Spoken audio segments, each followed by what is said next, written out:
Well, so suppose I had to differentiate x squared plus y squared plus z squared equals 9. And I wanted to find the partial derivative dz by dy. Now, what you do is essentially differentiate partial derivative each of these terms with respect to, in this case, y. So x squared gets you big fat 0. Normally, I wouldn't write that 0, but I am this time. This guy here will get you just a typical 2y. And this is the key part. This is the sneaky part. What do you do about the z squared? Well, it's like implicit. You differentiate it and you get 2z, which is fine. But don't you also get a dz by dx? And that's the key. That's the bit I'm calling implicit differentiation here, right? Just like in Calc 1, differentiating y squared gets you 2y dy by dx, right? That kind of result. And if you differentiate the 9, you get 0.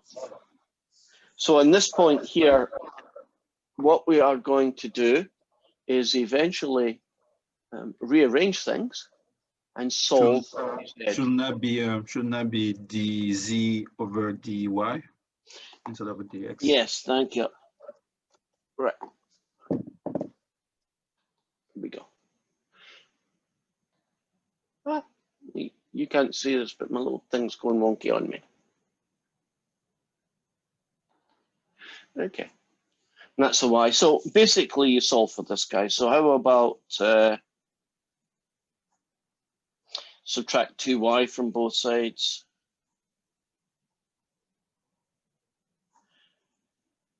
And do a little tidying up. And it's okay to leave it like that. You don't need to convert it back. So if you have an expression, an equation, where the z is mixed up with the other variables, then you're going to use this technique. Here's a more difficult version of that same problem.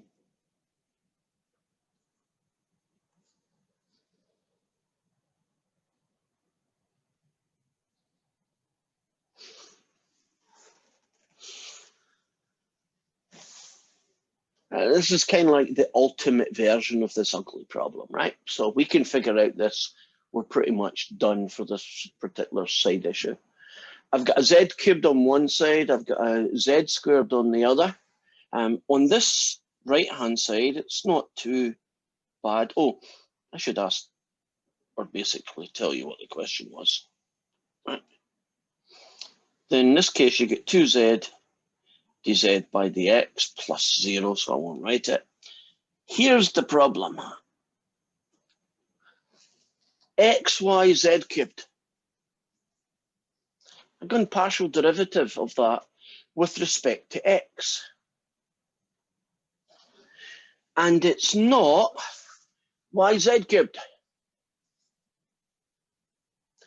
And the reason it's not yz cubed is that we consider z as a function of x in this story. And so really what you've got is a product rule where this bit is going to be called f and this little bit here is going to be called g. So we're going to have to do f dash g plus f of g dash. You see, it's now much uglier than you thought it would be. Now, if I said to you differentiate xy cubed, partial derivative, if I said do that guy, wouldn't the answer just be y cubed with respect to x? And if I said to you xy, wouldn't the answer just be y? But the minute you introduce this guy, it's now xy times z cubed. It's two things that both contain functions of x in them.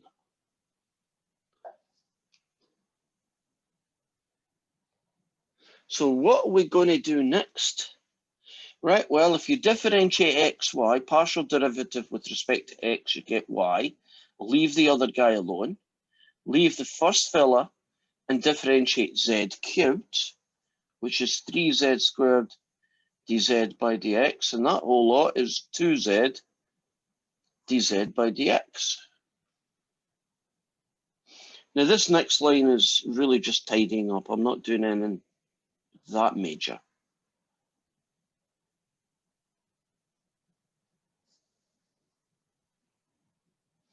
And you have to keep your eye on the ball. That's the ball. We want to find out what dz by dx is. This is what we have in front of us. Where do you think I'm going to go now?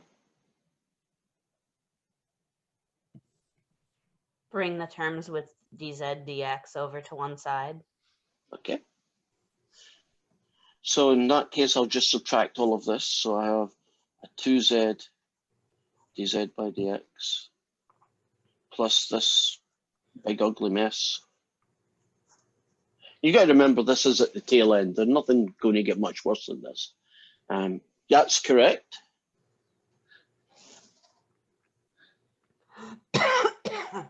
Now we need to figure out where to go next, don't we? It's all algebra. Aren't we essentially trying to solve for dz by dx, right? We're trying to isolate it. Can you factor Yeah, factor one out? you can. Shouldn't And that, shouldn't that be minus 3xyz squared dz? It should be. There we go. And this guy's still here. Okay, we're pretty much finished. Great. What do you do to finish the job then?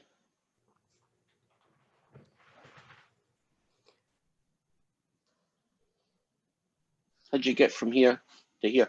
What do you do?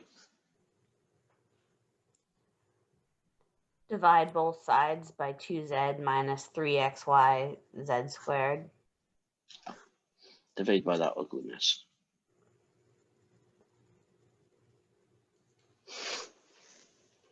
Can you see that in this case here, there's really no way in which you could convert all of this into x's and y's, because when you look up here, there's no simple way of writing that down as a z equals, right? So when we talked yesterday about could you just convert it into a z equals and solve it that way, and some of the earlier questions you could you change your answer once you've got it into having x's and y's? And again, you could, but it'd be really ugly. But there comes a point in time where that's algebraically not going to happen. Does that mean anything? Like, does this mean that it's no longer just, it's not a 3D surface, but it has more dimensions? Not that it has more dimensions, but can you imagine a normal surface just has one z value, right? Just like a English countryside. Can you imagine a surface that curls round on itself? Yes. So at any given value of x and y, couldn't it be 2 or 3 or even 4 z values? So can you imagine like a curvy snake surface? So you've still got a surface, it's just a little bit more convoluted very often. Okay. We good with implicit now? Do you feel comfortable that you've seen enough examples of how you deal with dz by dx and dz by dy? Agreed? We go. Right, let's move on then. I'm assuming. Yeah, we got thumbs up. We are good. So let's move on then to, don't know what to do with that. I'll throw it down now. What's next? Well, let's look at partial derivatives.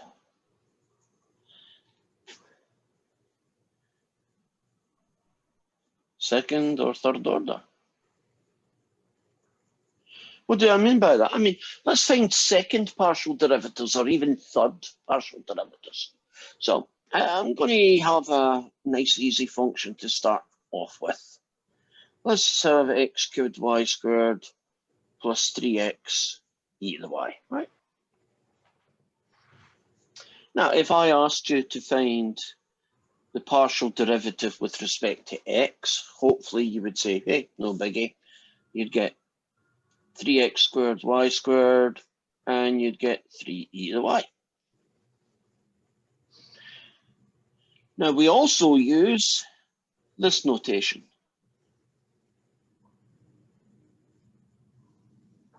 Which is fine. But We call them first partial derivatives, right? You only did the process once. Now, just like in calc, couldn't you do f double dashed in calc, the second derivative, or the third derivative in calc 1? Remember doing those? Well, there's no reason why you couldn't do second or third partial derivatives, right? You just take this answer and differentiate it again, and then maybe differentiate a third time. So that would be like a second order partial derivative, a third order, and so on. So let's suppose I asked you to find that guy.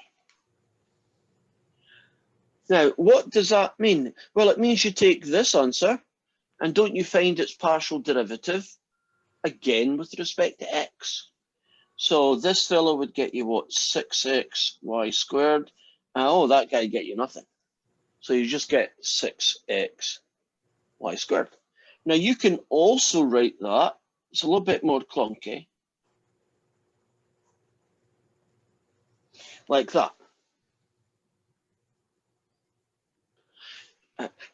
Does that ring a bell from Calc 1? Can you remember that second derivatives in Calc 1 are sometimes written using that notation? It's a bit clunky, but it works, right? We're comfortable with that notation? You've seen it? Second derivatives follow it. Less likely. But you could also write it like that, couldn't you?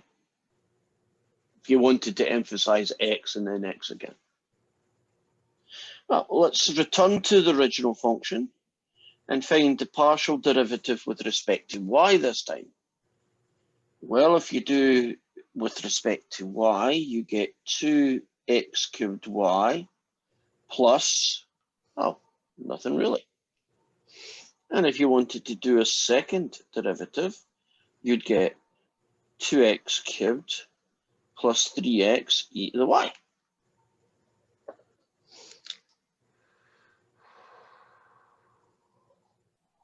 So there's a second partial derivative with respect to x. And here is the second partial derivative with respect to y. No big leaps there, would you agree? It's kind of, if somebody had asked you to do it, isn't that probably what you would have done anyway? You know, it makes sense, it's intuitive. So what is different? Well, same guy again, I'm just rewriting them for neatness.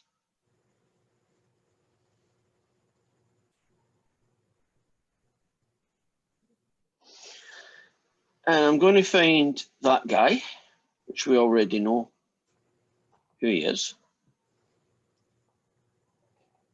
And now I'm going to get that guy.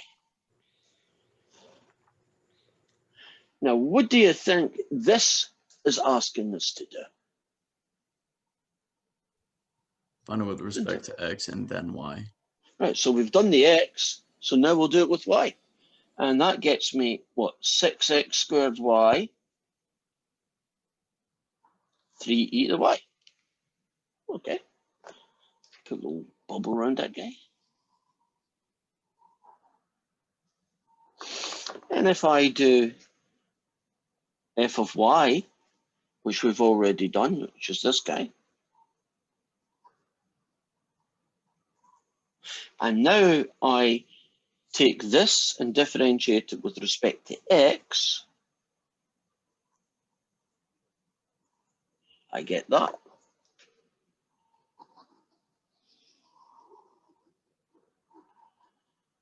Oh, would you look at those two answers for a minute? When you do partial derivatives, isn't it almost always the case that the two partial derivatives, the x and the y guys, are just different? You know, you do it with x, you get this. You do it with y, you get this. You do a second derivative, you get this. You do a different second derivative, you get y. Isn't it typically, because you'd expect that the answers are different? But these two answers are the same. Now, is that just a fluke? I just accidentally happened to pick a couple of combinations that just by sheer randomness worked. And the answer is no. It is not a fluke. In fact, these two guys, the partial derivative with x and then y, is almost always the same answer as doing y first and then x second. And I believe it's called Clairaut's theorem, if you want a name for it, after a French mathematician who discovered it. He discovered a phenomenal property that is true. I guess it wasn't too quick, but he proved it. Now, when is it not true? Well, this is true if the original function is continuous, at least on most of its surface. So you can actually check for continuity of a surface. Do you know, like continuity of a function away back in Calc 1? You can check for continuity of a surface. In layman's terms, can you imagine continuity just means that the surface is smooth? It doesn't break apart and have rips in it and funny volcanic eruptions, you know, like vertical asymptotes or equivalent. It doesn't have any of those weird features. It's just a flowing, smooth, nice curve, right? So as long as you have continuity, this will be true. I think that's kind of amazing. Could you imagine all the ugly functions in the world with x's and y's jumbled up really messily? Yet these two end up being the same. Kind of cool. Now, let's show you an idiosyncrasy of notation. What do I mean by idiosyncrasy? I'm going to use this guy since I've got him already. Well, it's a bit laborious writing it from scratch, but I think it just helps. We know that guy.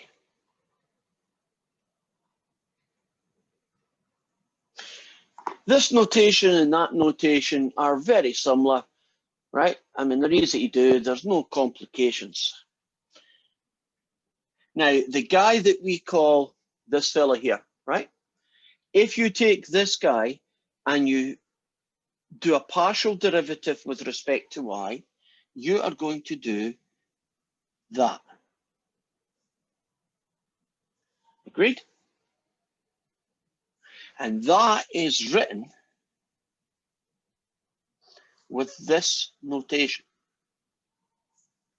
Now I'm going to put beside it what the other notation looks like.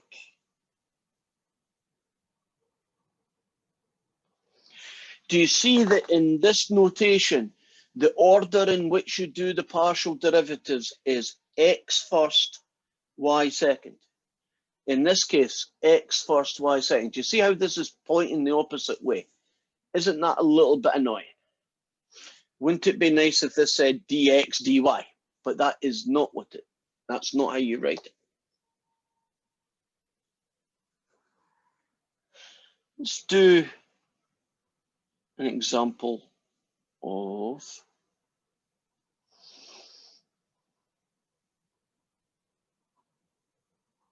that guy. Nice simple function.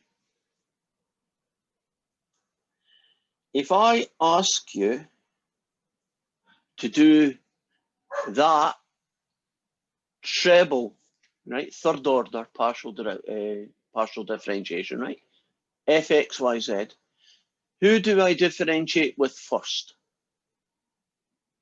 X. And then that y, and then that x, right? Actually, let's do 4. Right, so they're a fourth order. Right, so here goes. If you do the first one, you get that.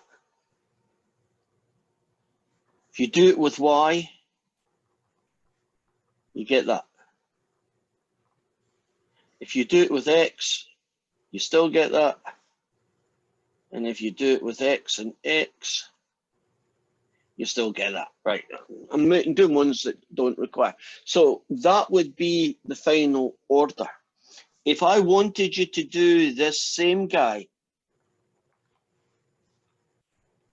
Because it's fourth order, it would be that. But if I wanted you to do it in this order,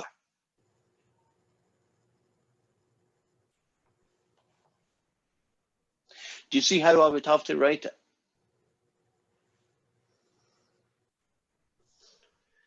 First, second, third, fourth.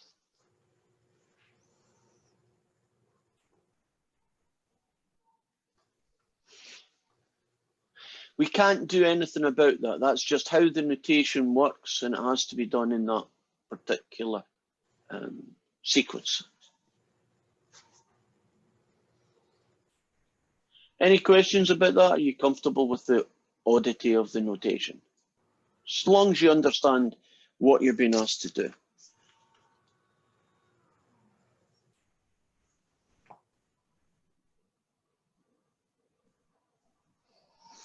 If I gave you that third order partial differentiation to do, who would you do first? Y. And then x's after that, agreed? If I gave you that guy, wouldn't you do x first, y second, x third, x again fourth, and finish with a y? So you just have to remember, I prefer this notation for higher order partial derivatives because it's just easier because we read from left to right. Now, if you read from right to left, actually you might prefer that. I think, I don't know, God, I could be totally wrong here. In Israel, don't they read from right to left? Does Arabic read from right to left? Yes, Arabic is reading from the other way around. Right. So that notation there might actually be more obvious to them, and this one would be the clunky one. So it's really just a cultural thing. Right, let's get that little guy out the way. I hope. Are we okay with that? Second order is just do what you do, but do it twice. Fifth order, do it 5 times. In practice, you're probably never going to do more than first and second order, right? That's where most of the information that you're interested in using comes from.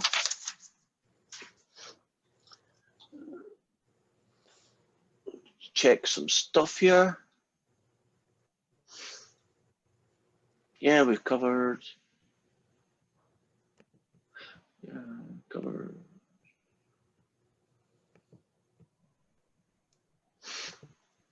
Okay. Couple of weird bits, well, not weird, kind of interesting. Couple of interesting side issues.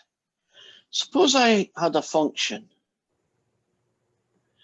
z, and it was written in terms of a function of x times a function of y. You know, think x cubed sine y, you know, that kind of shape. So you can distinctly break it into a piece with nothing but x's in it times another piece with nothing but y's in it. And if you were being asked to find the partial derivative of this with respect to x, how would you write it down? Well, you're going to have to merge Calc 1 notation with partial derivative notation. Wouldn't this be treated as a constant? And wouldn't you differentiate this with respect to x? And with respect to x, then, you'd get that. We go. So how about z equals f of x plus g of y? And I asked you, what would that look like? So can you imagine a function z that was made up of something with x's in it, nothing but x's, plus something with nothing but y's in it? Now, if you're doing a partial derivative with respect to y, what happens to the f of x? It's a constant. Right, and so it disappears when you differentiate it. So won't the answer to this one be, oops, g dashed of y? Now, the homework questions that you get here is that they give you this and they ask you to find that, and they give you like 6 choices, and one of them's this. So you pick this, and that's you finished. Right, 5 or 6 choices. Oh, here's one.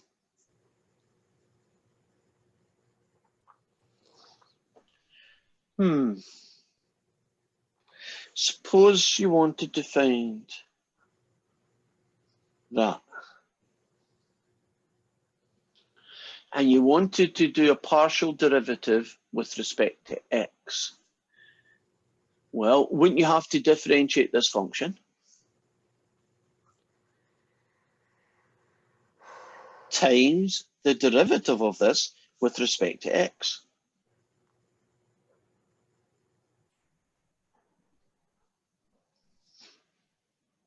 It's a bit strange. We okay with that one? Yeah. Yeah, okay.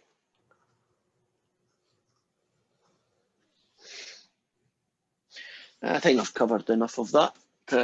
Are we good with this little, there are a couple of questions dealing with this kind of situation, right?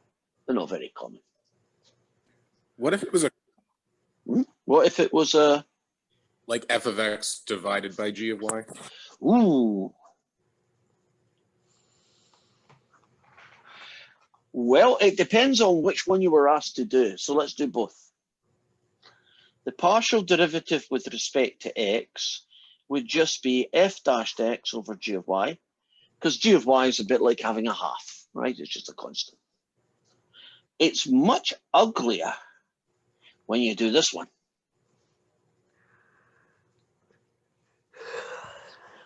Agreed? Because what we have to do here is we have to figure out how to deal with that g of y, and it's on the bottom. You could think of it as that. Agreed? Now, that's still a constant, but this is a power rule. So you multiply by the power,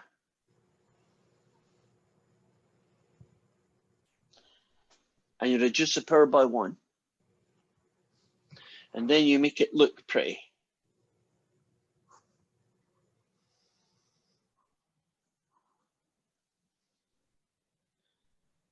So that one's a little bit sneakier.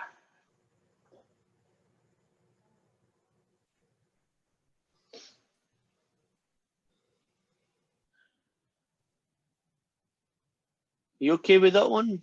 Does it make sense how I approach that? Yep. Right. So, oh God, who knows? There's also, I mean, you could play about with that to your heart's content and do some other examples. As long as you know how to approach it, you could pretty much take care of any combination that they want to throw at us. So if that bit's okay, I'd like to do one last thing and finish off this particular section, and then we can start the new one.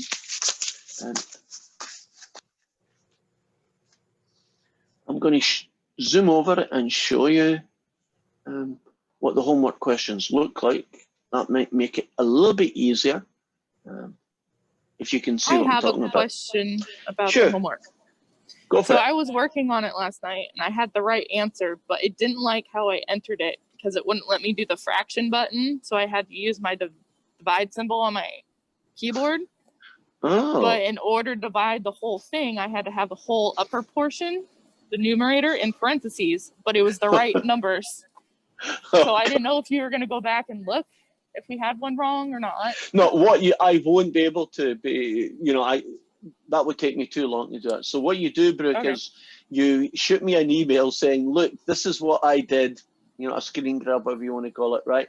And Okay. I'll have a look at it. And if I say, yeah, you did it right, it's WebAssign's problem. All I do is Okay. I go in and give you the points and the homework. So Okay, you're good. awesome. Right. So that's what you do when it happens. So, that's the ones we've just finished doing, right? Can you see the choices out there? There's a standard second derivative, we've covered that. There's a combination, done that. There's that guy Clairaut, and it says verify Clairaut. And basically, do you know what that means is partial derivative of this guy, x first, y second. Partial derivative of this guy, y first, x second. Type all of that in that box, call it good.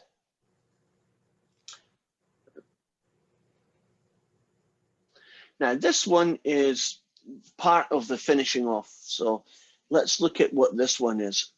It says determine whether each of these functions, or which ones of these functions, is a solution to Laplace's equation. Very, very clever mathematician, French guy Laplace, did a lot of high level work. I think it was in the 1700s. Was Laplace 17? Yeah, I believe he was in the 1700s, right? One of the Einsteins of his time, like Newton and Leibniz. And this equation is called Laplace's equation. And basically it says the second derivative with respect to x plus the second derivative with respect to y, if that is equal to 0, then the function u that you've got is a solution to Laplace's equation. Now you might think, oh great, there's these equations called Laplace equations. They are fascinating. They are used in heat transfer problems. They are used in sound equations. Laplace's equations, solutions to the Laplace equation, appear in all sorts of very useful places. So it looks quite trivial that that relationship should even be given a name, but nonetheless it is. So how do you do that? You take each question separately and you find its partial derivative with respect to x. You then find its partial derivative with respect to y, right? You add them together. If the answer is 0, you say yes, and you tick it. Doesn't the main question ask for the second derivative with respect to y and x? Yes. Is that what that notation is? Okay. That's exactly what it is. So it's second with x plus second with y. Now, if it works, you put a check. If it doesn't work, you leave it blank. So I'm making this up, but it might be those three. I doubt very much it's all of them, right? So some of them are going to be tick marked and some are not. So you need to check each one. So it's not one of these work. And so when you find it, you're finished. It's 2 or 3 of these might work. And so you got to figure out by checking all of them, right? So have fun with doing that. Question 20 looks ridiculously ugly until you understand what it's asking. Here is a 2-dimensional function that tells you the temperature on, say, a metal plate at a given position xy. So you imagine the metal plate is positioned so that one corner of it is at the origin, right, in x and y, and at different points the temperature is given by this formula. Find the rate of change means find a partial derivative. In the x direction, that means a partial derivative with respect to x. So what you're being asked to do here is find the partial derivative of this with respect to x, and then plug in x is 2 and y is 1 to get a number. And then do the partial derivative with respect to y, right, the y direction. Oh, by the way, isn't this guy symmetric? Yeah. So if you Yes. find the first one, couldn't you use a shortcut and just write down what the second one is without doing it from scratch, right? So once you've got the partial derivative with respect to y, don't you plug x equals 1 and y equals x equals 2 and y equals 1, and you plug your number in there. And that's it. So that's all that was. It was asking you to find 2 partial derivatives and then plug in an x and a y value so that your answer is then a number at the end instead of, you know, x squared plus y or something. And the last one. Does anybody recognize that formula? I do. Good, because me and you are the only two. Because every bloody time I ask that to my calc floor, I get never seen it, don't know what that is. What are you talking about? That's a parallel electrical circuit. I It do that is. math every day. Oh, right. So the other one is direct, right? It's parallel in series. Yeah. Yep. So Correct. here is that guy. Now I'm going to return back to the whiteboard. And since it's such a simple, straightforward question, I don't think I'm, you know, giving too much away by doing it.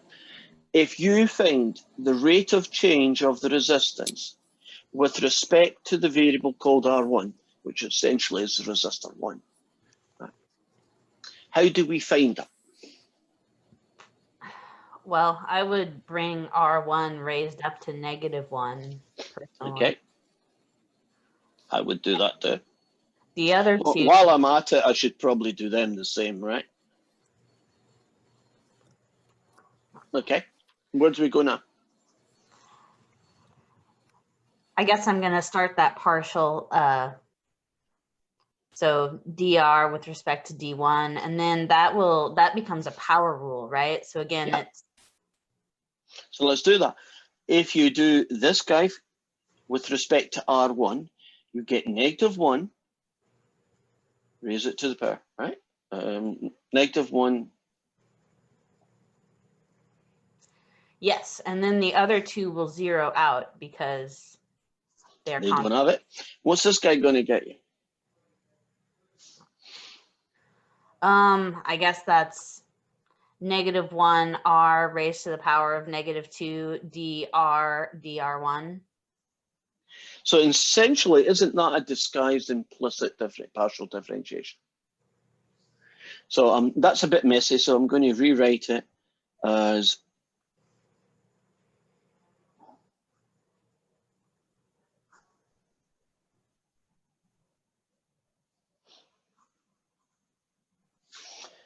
and then at this point here, I'm not going to finish it, but can't you do cross multiply, separate, and when you're finished, won't you eventually have that guy?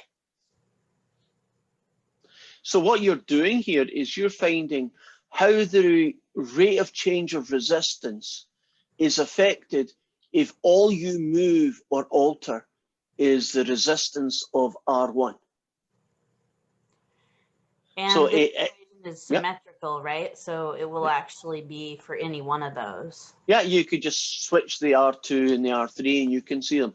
So it's a way of isolating. Can you imagine? I guess you could have a circuit in such a way that there's 3 resistors in parallel, and you're just going to leave 2 of them exactly alone. And if you tweak the other one, how would that affect the overall resistance of the circuit? I know why anybody would want to do that, but I guess people in electric things do all sorts of stuff I don't understand, right?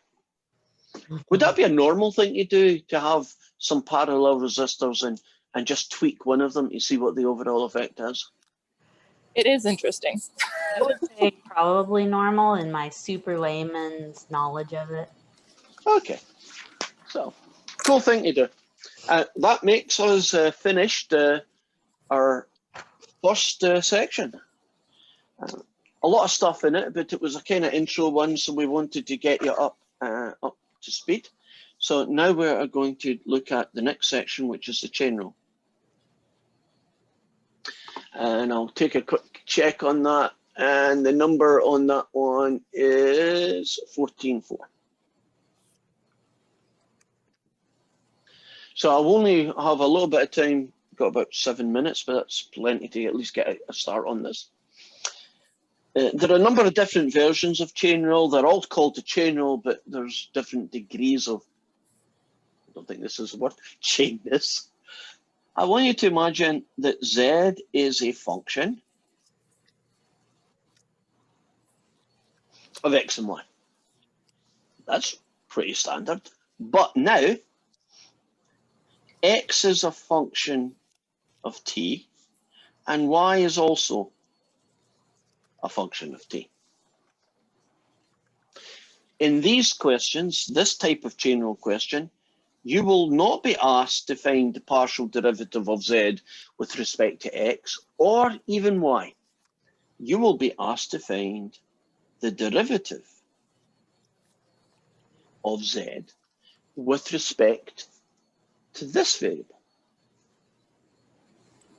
Okay, and that's what essentially makes it the chain rule. So here is the formula that you're going to use. To find this fella, and I've just killed the notation,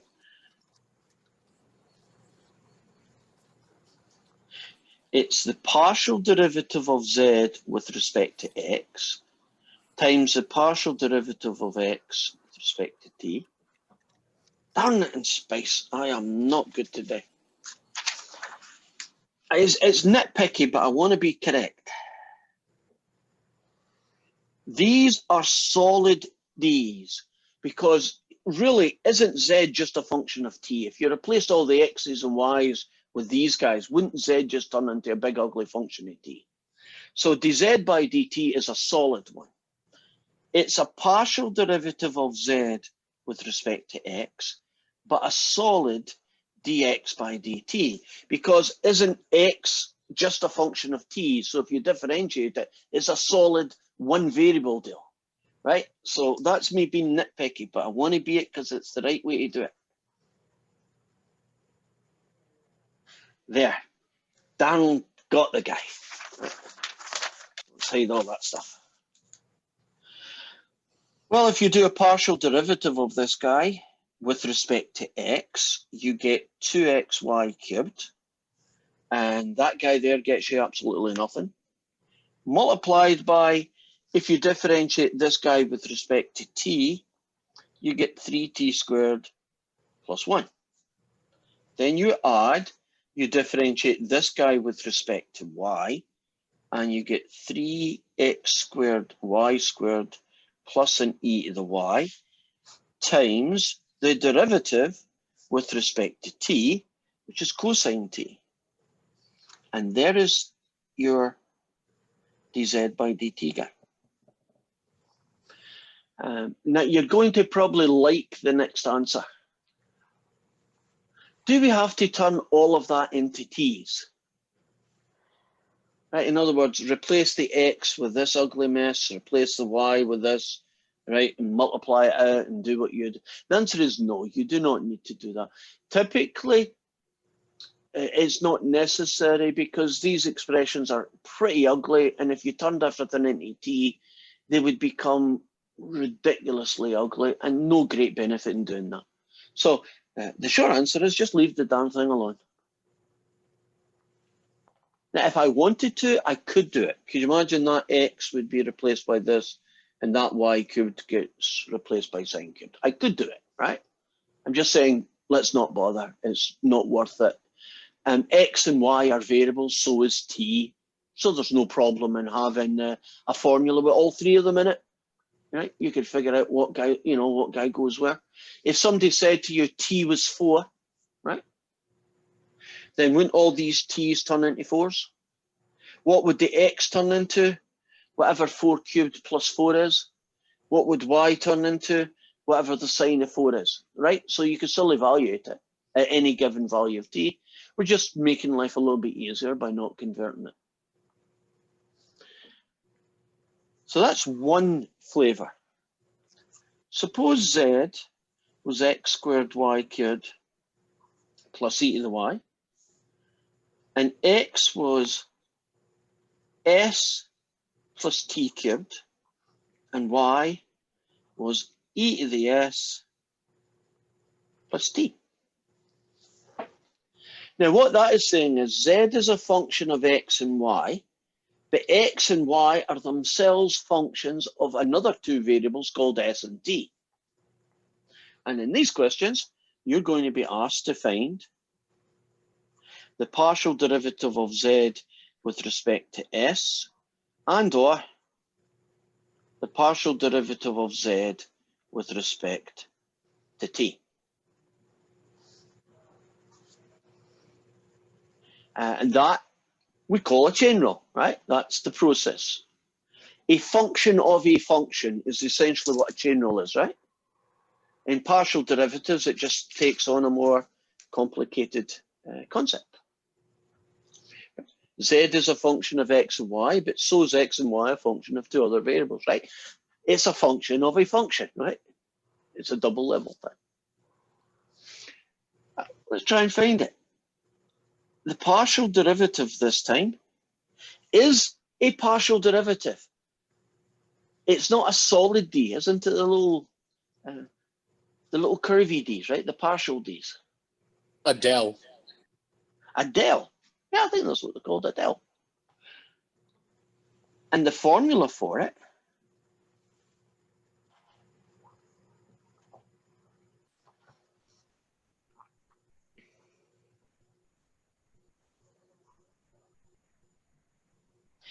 Do you notice that everybody now is del? I like that word, del. Everybody's a del. Why are these not solid D's like they were in the first example? Why is that a del? Why is this a del and not a dy dx kind of thing? They are themselves like nested partial differential or Inside, sorry. yeah, you're right. So they're inside the partial derivatives essentially, right? Now, once you've figured out this formula, isn't this really just a big version of partial differentiation where you've all sorts of little baby partial derivatives that you calculate and stick them all together? So the first one is the partial derivative of z with respect to x. So I go over here and I do an x guy on it, and it looks like I just get that fella, right? And then I do a partial derivative of x with respect to s, which gives me 1 plus nothing. So I just get 1. Then I add partial derivative with respect to y. Oh, that's a little bit messier. That's 3x squared y squared plus an e to the y. And then a derivative with respect to t.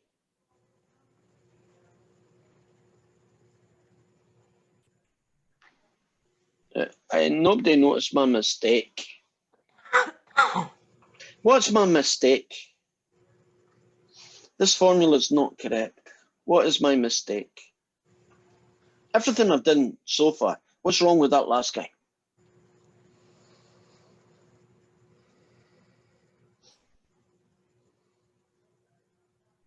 Should it be with respect to s? Correct. And why should it be respect to s? Because this is s. Now I can fix it. E to the s. And pretty much that's as good as that's going to get. Let's do another one then. If you wanted to do it with t's, dz by dx, dx by dt, plus dz dy, dy dt. Do you see the pattern now? T's get you t's and s's get you s's. Now in this case, the first term is the same, but the second one becomes 3t squared. And the first term again is the same. But now I'm differentiating with t, which gets me 1. And there we go. It's not a surprise that this guy and this guy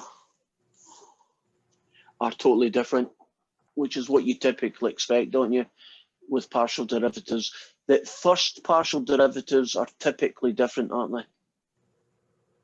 And aren't second partial derivatives technically different, except xy and yx, right? That's the special Clairaut's theorem, right?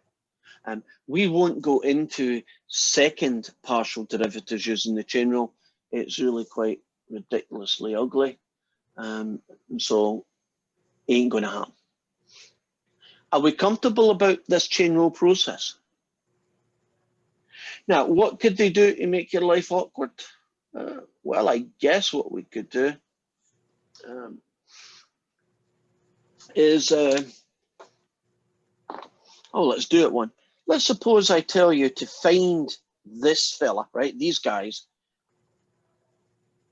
when t is equal to 0 and when s is equal to 1. And let's say that you were being asked to find the value of that partial derivative at this given combination, right? Well, since I know t is 0 and s is 1, won't that transfer into an x value of 1 plus nothing cubed, which is 1, and a y, which is e to the 1 plus 0, which is just e. So that makes x1 and y e. Then I could just go to this and say, okay, then what do we have? We have 2 times x times y cubed times 3 times nothing squared added to, what would that be? 3 times 1 squared times e squared plus e is the e times 1. And you tidy that. Well, actually, that's 0. So you're just left with this. And that would be your answer. So you could be asked to calculate one of those guys with respect to x or with respect to t or s, and you'll be told the value to do it at. Kind of zoom through that, but we're almost finished. While I'm getting set up for this last little trick of the trade, we all say hi so you can get attendance.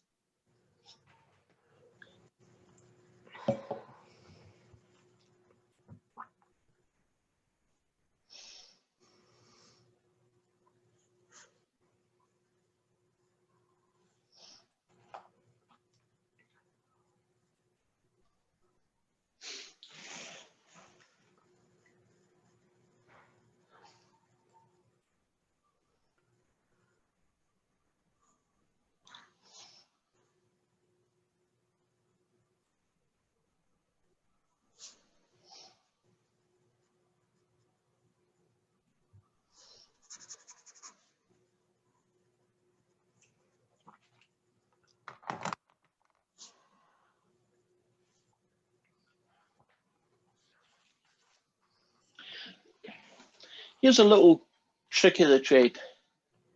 Here is a very ugly function z, really that bit in particular. And you're being asked to find this third partial derivative. X, y, right? I'm going to write it down like this. I like that notation better. Shouldn't it be the other way? Oh, for this one, you're quite right.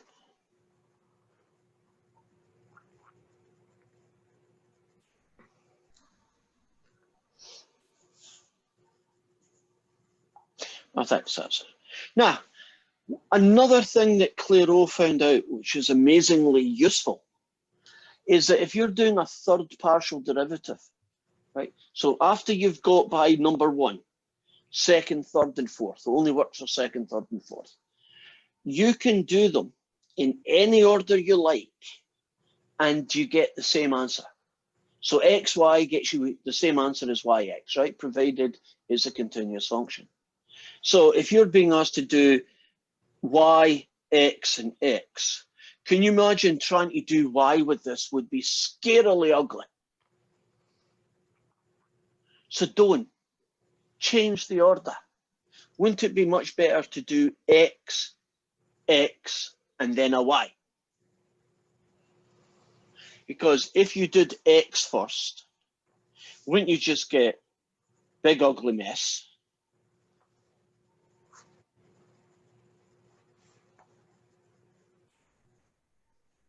Then you do x again, and then you can do y.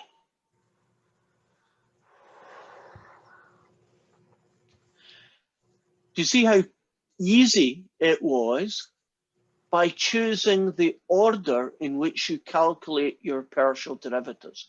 So if you ever get multiple partial derivatives, so it's not a big help in most questions, but you can imagine being asked to do 3 or 4, right, level partial derivative. Can't you choose the order you want to do the 4 things? And you might look and say, you know, if I do the x's first and the y's later, it's going to be much easier to do than if I do it in the order that the original question asked me. And it's okay to do that because the answers are going to be the same answer anyway, because Clairaut figured that out for us. Isn't that pretty cool? And that's for a function if it's continuous. And that's if it's continuous. And we tend to keep away from discontinuous functions, and because they are really ugly and they make problems for us. So we can assume that the functions are continuous unless they specifically go out of their way and say, hey guys, this guy's not continuous, hint, hint, you know, don't do Claro's theorem, right? You know, if they did that, they would warn you, right? So you can make the assumption that the function is continuous. It's normally okay, as long as the function, Clairaut discovered that it's okay, this rule, as long as the function is continuous most of its life. There might be a few ugly points where the curve goes weird on you, but as long as you keep away from calculating derivatives near to those points, Clairaut's theorem still works. So it's even more versatile than it has to be continuous everywhere. It's more like it has to be continuous at least most of everywhere. I think we learned some cool stuff today. Plus the fact that you caught me in all my mistakes, which is good.